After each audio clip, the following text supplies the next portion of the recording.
नमस्कार मित्रांनो, जय महाराष्ट्र आणि जय शिवराय. मित्रांनो, ह्या वर्षी छत्रपती शिवाजी महाराजांच्या जयंतीसाठी आपण एकदम स्टायलिश कुर्ता घेऊन आलोय. मित्रांनो हो गप बसा ना, मला पण बोलू द्या ना थोडं. बोल ना मग. गप बसा.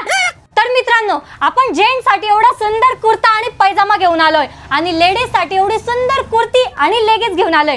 तर जेंट्सच्या कुर्तीची प्राइस आहे फक्त 499 रुपये आणि लेडीजच्या कुर्तीची प्राइस आहे फक्त 550 रुपये. मला सांग, तू 50 रुपये लेडीजच्या कुर्तीचे का बरं वाढवले? अहो, जेंट्सच्या कुर्त्यासोबत पैजामा आहे पण लेडीजच्या कुर्तीसोबत लेगिन्स आहे. तर मित्रांनो, जेंट्सचा एवढा सुंदर कुर्ता आणि लेडीजची एवढी सुंदर कुर्ती विथ लेगिन्स जर तुम्हाला ऑर्डर करायचं असेल तर कसं ऑर्डर करायचंय? तर काय, स्क्रीनवर नंबर दिलेला आहे, लवकरात लवकर जा, त्यावर व्हॉट्सअपवर मेसेज करा आणि तुमची ऑर्डर बुक करा. आणि ह्या वर्षी 1 वर्षाच्या मुलापासून ते ML, XL, XXL, XXL, 4XL, 5XL, अरे बापरे, सगळ्या साइजेस भेटणार आहे मित्रांनो. तर लवकरात लवकर जा, या नंबरवरती व्हॉट्सअपला मेसेज करा. आणि अजून एक ऑफर, भयंकर ऑफर, जे पहिले 200 जण आपल्याकडे ऑर्डर करतील किंवा शॉपमध्ये येऊन बुक करतील त्यांना भेटणारे अशी सुंदर शाल बिलकुल फ्री. तर बिलकुल टाइम वेस्ट नका करू, इथं नंबर दिलाय, जाऊन व्हॉट्सअपला मेसेज करा, कुर्ता बुक करा. जय शिवराय.